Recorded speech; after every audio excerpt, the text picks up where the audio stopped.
दोस्तों, स्वागत है आपका मेरे YouTube चैनल मार्केट में। आज हम एक स्मॉल कैप कंपनी के बारे में बात करेंगे।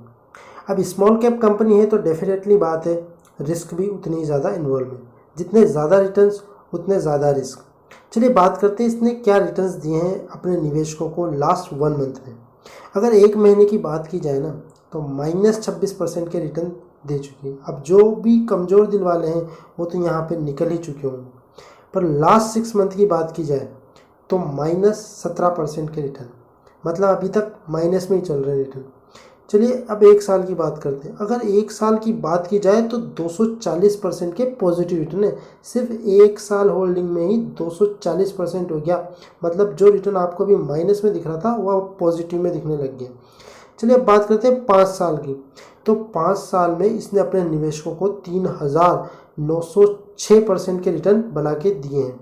अब देखिए होता क्या है कि आप लोग समझते हैं कि जो स्मॉल कैप कंपनीज़ हैं वो बेकार हैं। ठीक है, बेकार है, उनमें रिस्क रिवॉर्ड रेशो उतना ही है। अब आपको ये समझना होगा कि आप कितनी रिस्क लेने के लिए तैयार हैं। आप यहाँ देखिए, अगर आपने इसको जनवरी 22 में आपने अगर इसको ख़रीदा होता ना और अगस्त 22 में इसको बेचा होता तो आपको -50% के आसपास का नेगेटिव रिटर्न भुगतना पड़ता। मतलब आप इस शेयर से पूरी तरह से पक चुके होते यार, ये कैसा घटिया शेयर मैंने खरीद लिया। पर वही बात करें आपने 5 साल पहले ख़रीदा होता और आज तक होल्ड करा होता, तब भी आप अभी 3906% का प्रॉफिट बुक करके निकलते। मतलब कंपनी वही है, टाइमिंग अलग अलग है। आप अगर लॉन्ग टर्म के लिए अच्छी स्मॉल कैप कंपनी को रखोगे तो आप डेफिनेटली मल्टीबैगर रिटर्न्स कमा सकते हो। पर इसका मतलब ये भी नहीं है कि अब ये आगे भी उतना ही रिटर्न्स देंगी या ये कंपनी आगे भी उतना ही ग्रो करने वाली है। इसके लिए प्रॉपर्ली एनालिसिस की ज़रूरत है और कंपनी के बिजनेस मॉडल को भी समझने की ज़रूरत है। तो इसका बिजनेस मॉडल समझना बहुत ज़रूरी है और ये कंपनी क्या काम करती है ये समझना बहुत ज़रूरी है और मैं उसी पे फोकस करने वाला हूँ। इसमें निवेश करने से पहले उसके बिजनेस को समझना उतना ही ज़रूरी है और यह और भी ज़रूरी हो जाता है जब आप किसी स्मॉल कैप कंपनी में निवेश करने की सोच रहे हो, क्योंकि कंपनी का बिजनेस ही कंपनी की दिशा और दशा तय करते हैं। इस कंपनी का बिजनेस नॉर्मल बिजनेस से थोड़ा हटकर है और यह कंपनी कार्बन क्रेडिट में ट्रेड करती है। अब आप लोग सोच रहे होंगे कि ये कार्बन क्रेडिट क्या चीज़ है, तो मैं आपको आसान शब्दों में समझा दूं कि यह एक तरह का परमिट है पोल्यूशन फैलाने का। मतलब जिस तरह आप लाइसेंस के ज़रिए गाड़ी चला सकते हैं, उसी तरह से एक कार्बन क्रेडिट से आप 1 टन कार्बन डाइऑक्साइड जितना पोल्यूशन एनवायरनमेंट में फैला सकते हैं। बस शर्त है आपके पास कार्बन क्रेडिट होना चाहिए। अब आप लोग कहोगे कैसा मजाक है, गवर्नमेंट तो पोल्यूशन रोकने की बात करती है और आप पोल्यूशन फैलाने की बात कर रहे हैं। तो आपकी जानकारी के लिए बता दूं, कार्बन क्रेडिट आपको तभी मिलता है जब आपने कुछ ऐसा किया हो जिससे एनवायरनमेंट में पोल्यूशन या ग्रीन हाउस गैसेज जैसे carbon dioxide, methane, nitrous oxide आदि आपने कम किए हों। और आप जब 1 टन कार्बन डाइऑक्साइड जितना पोल्यूशन कम कर देते हो तब जाकर के आपको 1 कार्बन क्रेडिट मिलता है। मतलब अब आपको लाइसेंस मिल गया है 1 टन कार्बन डाइऑक्साइड फैलाने का। क्यों? क्योंकि आप ऑलरेडी एनवायरनमेंट में 1 टन कार्बन डाइऑक्साइड जितना पोल्यूशन रोक चुके हो। अब आप लोग कहोगे कि कार्बन क्रेडिट लाइसेंस आखिर देता कौन है, तो इसके लिए इंडियन गवर्नमेंट लाइसेंस देती है और इंडियन गवर्नमेंट लाइसेंस देती है इन कंपनीज़ को इसमें डील करने के लिए। जो भी कंपनीज़ कार्बन क्रेडिट जनरेट करना चाहती हैं या कार्बन क्रेडिट का बिजनेस करना चाहती है, उन्हें लाइसेंस उस देश की गवर्नमेंट देती है।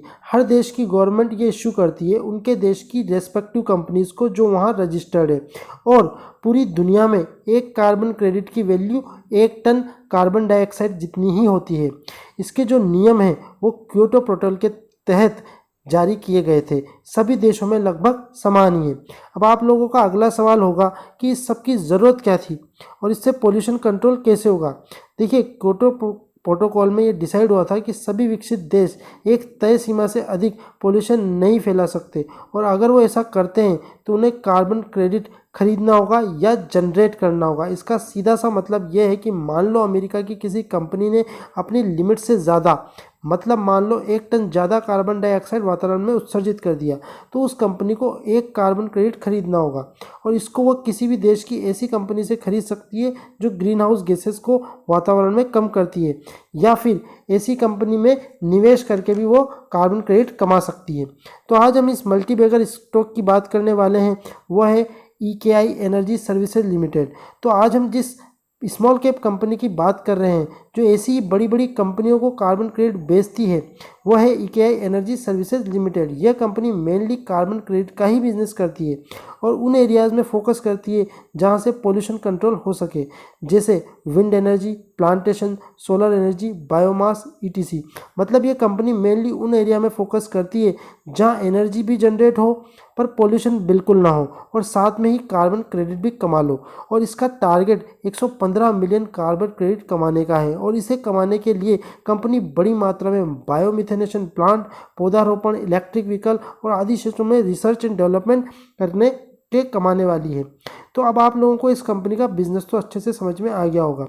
अगर कंपनी के क्लाइंट्स की बात की जाए तो कंपनी के क्लाइंट्स हैं airport authority India limited, United Nations, world bank, NTPC, NHPC, Indian railways, Indian oil corporation और भी बहुत सी बड़ी कंपनियां EKI एनर्जी सर्विसेज लिमिटेड की क्लाइंट्स की लिस्ट में शामिल है।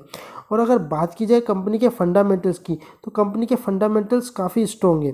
कंपनी एक डेब्ट फ्री कंपनी है, और प्रॉफिट ग्रोथ की अगर बात की जाए तो कंपनी का CAGR पिछले 5 सालों में 358% का है, और 3 सालों में ROI 172% का है। मतलब कंपनी काफ़ी सॉलिड है और कंपनी का बिजनेस काफ़ी ज़्यादा ग्रोथ कर रहा है, और इसी ग्रोथ की वजह से कंपनी के शेयर्स में आपको 3906% की ग्रोथ देखी गई है पिछले 5 सालों में। तो कंपनी अगर अच्छा परफॉर्म करती है तो चाहे स्मॉल कैप हो चाहे लार्ज कैप हो, उसमें बढ़ोतरी तय है।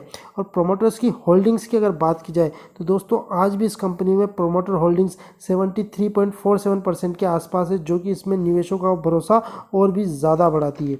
अब वहीं बात की जाए FIIs और DIIs की, तो वो भी काफ़ी अच्छे हैं। 5% से ज़्यादा FIIs है और 5% से ज़्यादा DIIs है। पब्लिक की होल्डिंग की बात की जाए तो 15% से ज़्यादा है। तो कुल मिला के पर्सनली मुझे तो कंपनी काफ़ी अच्छी लगी, और मेरा ये मानना है कि आपको इस कंपनी में निवेश करने से पहले अपने फाइनेंशियल एडवाइज़र की सलाह जरूर लेनी चाहिए, और ख़ुद से भी कंपनी का प्रॉपर्ली एनालिसिस करना चाहिए। आप इसमें निवेश करें या ना करें, पर इस कंपनी को अपनी वॉच लिस्ट में ज़रूर रख सकते हैं।